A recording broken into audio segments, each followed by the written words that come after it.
அன்பார்ந்த ஞானவழி YouTube channel நேயர்கள் அனைவருக்கும் வணக்கம். இந்த பதிவில் கடக ராசி அன்பர்களுக்கு குரு வக்கர பெயர்ச்சி பலன்கள் காணலாம். 2024 வருடம் வாக்கிய கணித பஞ்சாங்கப்படி குரோதி வருஷம் புரட்டாசி மாதம் 29ஆம் தேதி முதல் தை மாதம் 29ஆம் தேதி வரை குருபகான் ரிஷபராசியில் மிருகசீரிஷ நட்சத்திரம் 2ஆம் பாதத்திலிருந்து ரோகிணி நட்சத்திரம் 3ஆம் பாதம் வரை ஒரு 4 நட்சத்திர பாதங்கள் பின்னோக்கி சஞ்சாரம் செய்ய போகிறார். குரு வக்கர பெயர்ச்சியின் மூலம் கடகராசி என்பதற்கு எந்த மாதிரியான பலபலன்கள் நடக்கும் என்பதை இந்த பதிவில் காணலாம். நம்முடைய ஞானவழி யூடியூப் சேனலை பார்த்து கொண்டிருக்கக்கூடிய அன்பர்கள், இதுவரை சப்ஸ்கிரைப் செய்த அன்பர்கள் மறக்காமல் நம்முடைய சேனலை சப்ஸ்கிரைப் செய்து கொடுக்கின்ற ஆல் பட்டன் அழுத்திங்க. நன்றி. காலபுருஷனுக்கு 4வது வீடு கடகராசி. கடகராசியில் புனர்பூச நட்சத்திரம் 4ஆம் பாதம், பூச நட்சத்திரம் 4 பாதம், ஆயில்ய நட்சத்திரம் 4 பாதம், 3 நட்சத்திரங்களின் 9 பாதங்களை கொண்டது கடகராசி. கடகராசியில் ஒரு கிரகம் அமர்ந்து திசை நடந்தால் பெயர் புகழ் அந்த ஜாதகன் வெளிச்சத்திற்கு வந்து விடலாம். அதே வழியில் குடும்பத்தில் வாளா வெட்டி வாழ்க்கை துணையை இழந்தோ பிரிந்தோ அமங்கல தோஷத்தை ஏற்படுத்தும். கடகராசி அன்பர்கள் தற்போது சந்திர திசை நடப்பவர்கள் மிகுந்த கவனமாக எச்சரிக்கையாக இருக்க வேண்டும். உங்களுக்கு அஷ்டமச்சனி நடக்கிறது. கடகராசி அன்பர்களுக்கு சந்திர திசை நடக்கக்கூடியவர்கள் அல்லது சந்திர புத்தி நடக்கக்கூடியவர்கள் மிகுந்த கவனம் எச்சரிக்கையாக இருக்க வேண்டும். 2024 வருடம் குரோதி வருஷம் சித்திரை மாதம் 18ஆம் தேதி முதல் கடகராசிக்கு லாபஸ்தானமான 11வது வீட்டிலே குரு சஞ்சாரம் செய்கிறார். சூரியன் சந்திர நட்சத்திரத்தை கடந்து தற்போது செவ்வாய் நட்சத்திரத்தில் சஞ்சாரம் செய்து கொண்டிருக்கிறார். கடகராசிக்கு குருபகான் யார் என்றால் 6ஆம் வீட்டிற்கும் 9ஆம் வீட்டிற்கும் அதிபதியானவர். சத்துரு பகை கடன் நோய் சர்வீஸ் பாக்கிய அதிபதியாக குருபகான் கடகராசி என்பதற்கு வருகிறார். கடகராசி என்பதற்கு கோச்சாரத்தில் குருபகான் எந்த கட்டத்திற்கு சஞ்சாரம் செய்தாலும் முதல்ல 6ஆம் வீட்டின் பலனை கொடுப்பார். கடந்த வருஷம் பார்த்திங்கன்னா தொழில் ஜீவன கர்மஸ்தானத்திலே குருபகான் சஞ்சாரம் செய்தார்.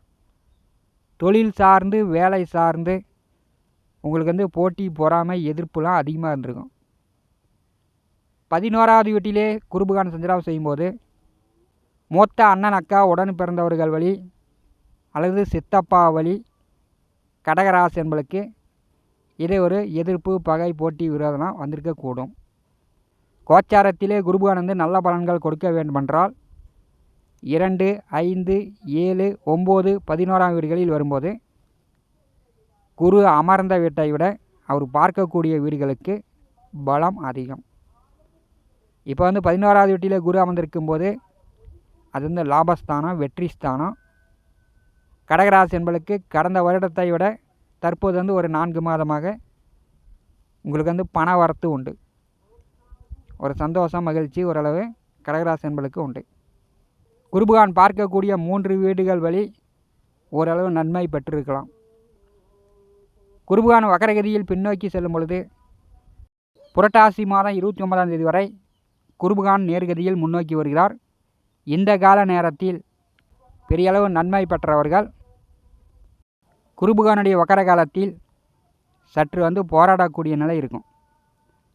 தற்போது போராடி கொண்டிருப்பவர்கள் குருபகானுடைய வக்கர காலத்தில் நல்ல வெற்றி பெறக்கூடிய அமைப்பு உண்டு.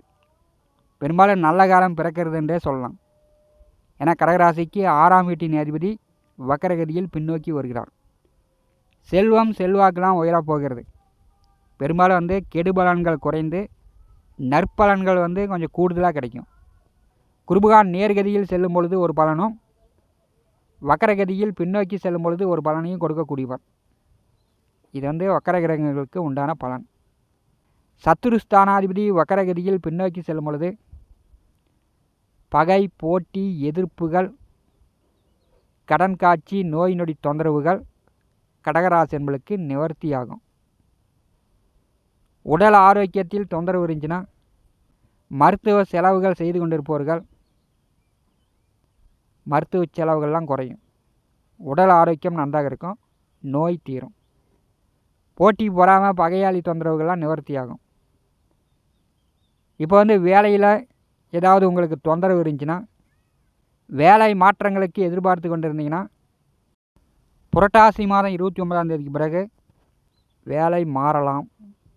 தொழில் ஜீவன கர்மஸ்தானாதிபதி செவ்வாய் வந்து ஐப்பசி மாதம் 3ஆம் தேதி ஜென்ம ராசிக்கு வந்து விடுவார். அப்போ வந்து வேலை தொழில் மூலம் கடகராசி என்பளுக்கு ஒரு நல்ல உயர்வை கொடுக்க போகிறது. 11ஆவது வீட்டிலே குருபகான் செவ்வாய் நட்சத்திரத்தில் வக்கரகதியில் பின்னோக்கி செல்லும் பொழுது பூர்வ புண்ணியஸ்தானம் மிக பலமாக இருக்கிறது. குருபகானுடைய நேர் 7ஆம் பார்வை 5வது வீட்டின் மேல் விழுகிறது. சனி பகவானும் பார்வை செய்கிறார்.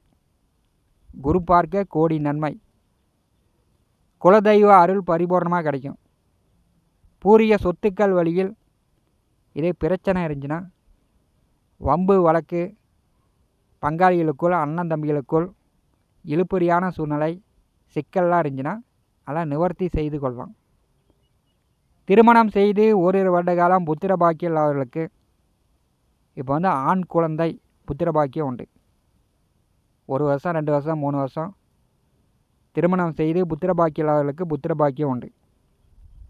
குருபகான் வக்கரகதியில் பின்னோக்கி செல்லும் பொழுது ரிஷபம் வந்து சுக்கிரபகானுடைய வீடு, அதில் வந்து குருபகான் அமரும்போது அவருக்கு பகை வீடு.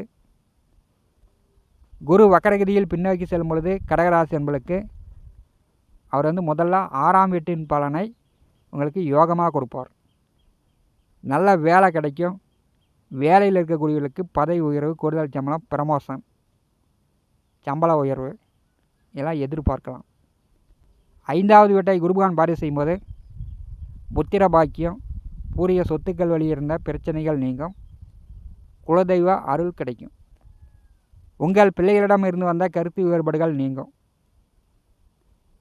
வக்கர குருபகானுடைய 9ஆம் பார்வை கடகராசிக்கு 7வது வீட்டின் மேல் விழுகிறது.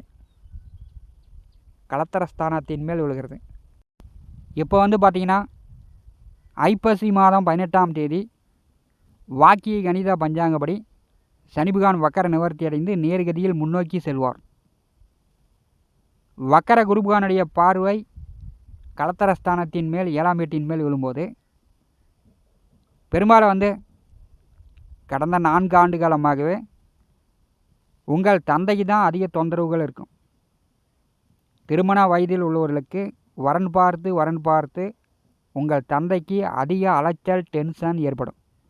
உங்களால் உங்கள் தந்தையார் அதிக அவதிக்குள்ளாயிருப்பார். குருபகான் பார்வை 7ஆம் வீட்டிற்கு விழும்போது திருமண வயதில் உள்ளவர்கள், வரன் பார்த்து கொண்டிருப்பவர்கள், உங்களுடைய சுய ஜாதகத்தில் சந்திர புத்தி, செவ்வாய் புத்தி, சனி புத்தி, சூரிய புத்தி இதெல்லாம் நடந்துச்சுன்னா ஒரு தடவைக்கு பல தடவை யோசித்து செயல்பட வேண்டும். கடகராசிக்கு 3, 8ஆம் வீட்டில் ராகு கேது அமர்ந்திருக்கிறார்கள். அது வந்து பார்த்திங்கன்னா 2வது வீட்டிற்கு கேதுவும் 8வது வீட்டிற்கு ராகுவும் வரப்போகிறார்கள். அப்போ வந்து திருமணம் செய்யக்கூடியவர்கள் ஜாதகங்களை நன்கு அலசி ஆராய்ந்து பொருத்தம் பார்த்து திருமணம் செய்ய வேண்டும். திருமணம் செய்தவர்கள் கணவன் மனைவிக்குள் சண்டை சச்சரவு இல்லாமல் ஒருவரை ஒருவர் அறிந்து புரிந்து நடந்து கொள்ள வேண்டும். 7வது வீட்டை குருபகான் பார்வை செய்யும்போது நண்பர்கள் உறவினர்களுக்குள் இருந்து வந்த மனஸ்தாபங்கள் நீங்கும். கணவன் மனைவிக்குள் நல்ல ஒற்றுமை, அந்நியம் மேலோங்கும். பிரிந்தவர்கள்லாம் ஒன்று சேரலாம். வக்கர குருபகானுடைய 5ஆம் பார்வை கடகராசிக்கு 3வது வீட்டின் மேல் விழுகிறது. அங்கே வந்து ஏற்கனவே கேது அமர்ந்திருக்கிறார். தம்பி தங்கை உடன் பிறந்தவர்களிடம் ஒரு கருத்து வேறுபாடு நிலவி கொண்டிருக்கும். நீங்கள் வந்து உங்கள் தம்பி தங்கைகளிடம் பெரியளவு உதவிகள் எதிர்பார்க்க முடியாது. வக்கர குருபகான் 3ஆம் வீட்டை பார்வை செய்யும்போது தம்பி தங்கை உடன் பிறந்தவர்கள் ஆதரவாக இருப்பார்கள். உங்களுடைய முயற்சிகள் வந்து வெற்றி அடையும். தைரியமாக நீங்கள் வந்து முயற்சி செய்யலாம். நீங்கள் செல்கின்ற காரியங்களும் முயற்சிக்கக்கூடிய காரியங்களும் வெற்றியாகும். குருபகான் வக்கரகதியில் பின்னோக்கி செல்லக்கூடிய காலகட்டம் சனி பகவான் வக்கர நிவர்த்தி அடைந்து முன்னோக்கி செல்கிறார். அப்போ வந்து அஷ்டமச்சனியின் அவஸ்தை கொஞ்சம் கடுமையாக இருக்கும். பெரும்பாலும் கடகராசி என்பர்கள் யாருக்கும் வாக்கு கொடுக்காதீங்க. யாரையும் பகையாக போட்டியாக எதிர்ப்பாக நினைக்காதீங்க. ஏன்னா இந்த கால நேரத்தில் ஜென்ம ராசியில் செவ்வாய் நேச நிலையை அடைவார். கடகராசி அன்பர்கள் முருகப்பெருமானை வழிபடுங்க. பழனிமலை, திருச்செந்தூர், சுவாமிமலை, ஆறுபடை முருகன் ஸ்தலங்களுக்கு சென்று முருகனை வழிபாடு செய்யுங்க. முருகனுடைய அருள் பரிபூர்ணமாக கிடைக்கும். எவ்வளவு பிரச்சனை வந்தாலும் கடகராசி என்பர்கள் அதிலிருந்து மீண்டு வந்து விடலாம்.